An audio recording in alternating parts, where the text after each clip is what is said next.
Ce soir à 18h, là, je vais démarrer un coaching avec une vingtaine ou une trentaine de business développeurs. Donc, autrement dit, c'est des entrepreneurs qui ont une fonction un peu plus grosse que la fonction du closer parce que le business développeur lui fait du marketing aussi en plus de la vente. Et on va axer sur mindset, niveau relation à l'argent au niveau de la vente, offre premium, travail sur la posture, sur soi, etc. Et j'ai hâte parce que je leur ai préparé une grosse surprise. Comment vous pouvez être en face de gens en tant que closer, vous êtes devant eux, vous traitez les émotions, pour pas dire les objections. Vous répondez à des émotions. Vous les aidez à passer à l'action. Vous les aidez à prendre la bonne décision. Vous êtes les éléments déclencheurs de leur transformation. Vous voulez prendre l'encaissement. Vous allez prendre leur argent en échange d'être l'élément déclencheur de leur processus de transformation. Mais en parallèle de tout ça, vous n'aimez pas l'argent et vous ne vous aimez pas. Arrêtez-moi si je me trompe. Moi, pas comprendre. Comment tu peux ne pas t'aimer et être devant une personne à l'aider à lui s'aimer? Parce que attention, détrompez-vous, quand je vous ai posé la question est-ce que vous vous aimez, vous aidez des personnes à se choisir, vous aidez des personnes à prendre la bonne décision, vous aidez des personnes à s'aimer plus parce qu'ils se choisissent. Alors comment vous voulez aider des gens à s'aimer plus parce qu'ils se choisissent, ils prennent une décision et vous vous aimez pas? Il y a deux camps, Sébastien. Il y a ceux qui donnent l'argent et il y a ceux qui le prennent. Ouais, mais ils te le donnent pas comme ça. Ils te le donnent en échange d'être un processus de transformation. Donc ils te le donnent pas, ils investissent. Et toi, tu le prends pas, tu le mérites. Ton prospect ne te donne rien gratuitement. Ton client. Il te le donne en échange d'une prestation de qualité, d'une transformation. Et toi, tu prends rien, sans rien, tu prends quelque chose en échange de quelque chose. On va pas rentrer dans le débat justement pour les personnes qui m'ont dit non, je ne m'aime pas, c'est trop long et je risque d'ouvrir une porte que je ne saurais refermer ce soir. Simplement parce que j'ai pas les compétences d'aller dans dans ce terrain. Mais on pourra effectivement en reparler. On pourra en reparler parce que c'est quelque chose qui est quand même important. Quelque chose qui est quand même très important. Ok, on met un petit peu de côté l'aspect argent, objection, aimer l'argent, s'aimer soi-même, aller transformer des vies. Et on va ouvrir une petite porte qui est aussi complémentaire à tout ce qu'on a vu. C'est la peur du manque.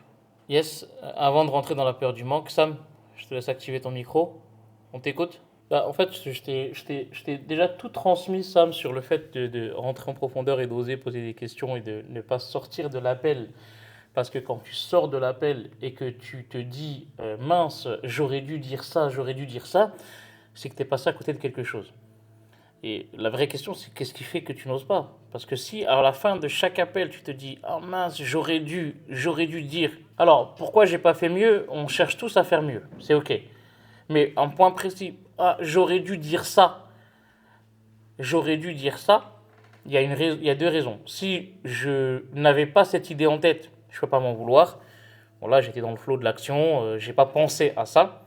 Mais par contre, si j'ai pensé mais que j'ai pas osé, parce que tu m'as dit j'ai pas creusé suffisamment, donc j'ai pas osé, là, effectivement, il y a un problème.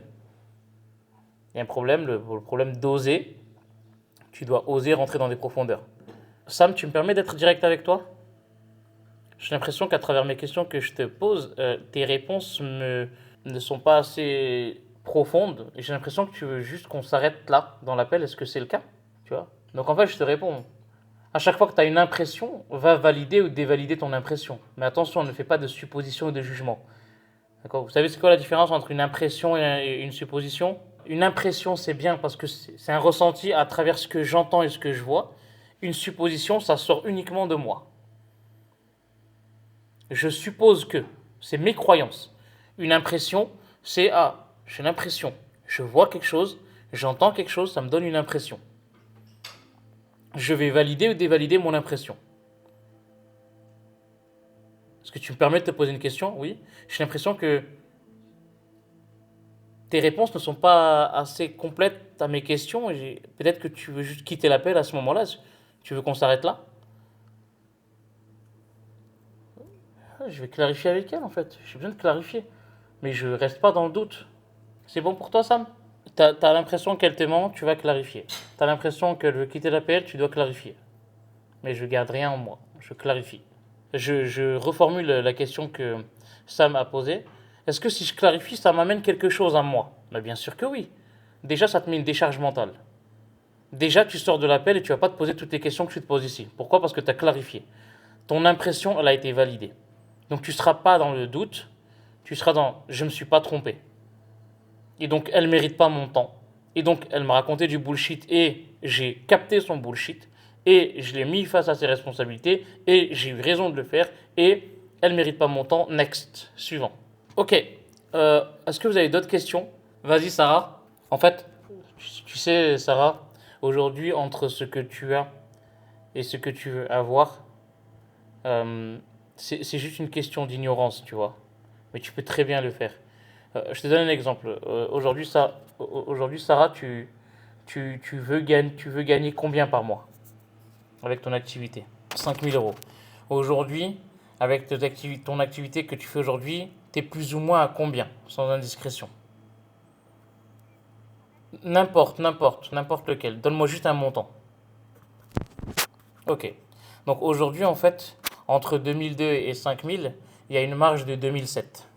De 2008, plutôt. 2002, 2008. Ok. Donc en fait, aujourd'hui, tu ne gagnes pas 2002, tu perds 2 800 € tous les mois à ne pas savoir comment atteindre tes 5 000 € par mois. Tu vois? Donc regardez, je reformule. Aujourd'hui, Sarah, tu ne gagnes pas 2 200 € par mois.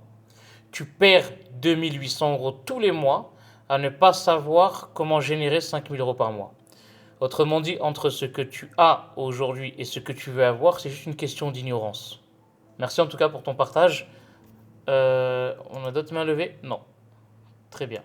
D'autres personnes qui veulent me partager leur ressenti? Aïcha, c'est beaucoup plus fort que ça. Regarde, tu as une compétence.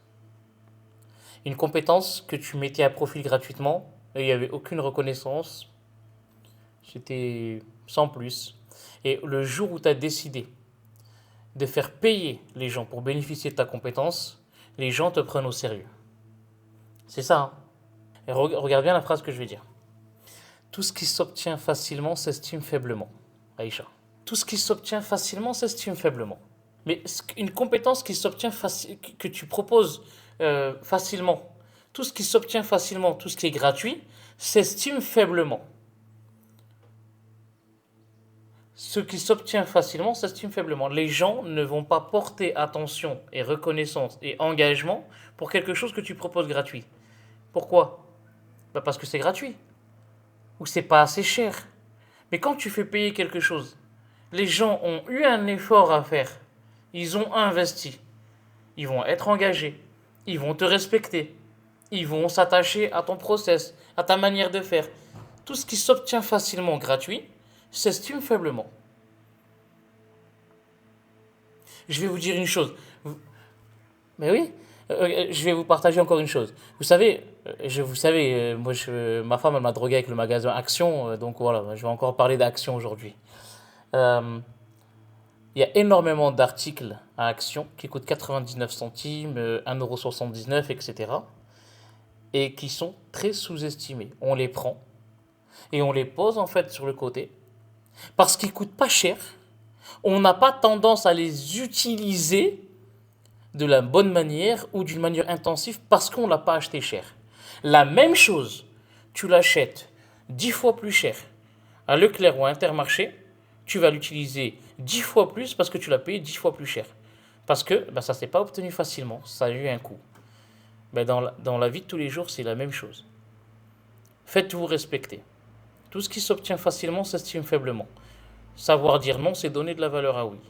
Mais en tout cas, bravo à toi, Isha. Force et courage à toi et continue, lâche rien. T'as deux victoires. Tu as une victoire de bonnes actions et tu as une victoire financière. Fonce. Tout est une question de psychologie. Tout est une question de psychologie. Je peux rien vous dire de plus que tout est psychologique.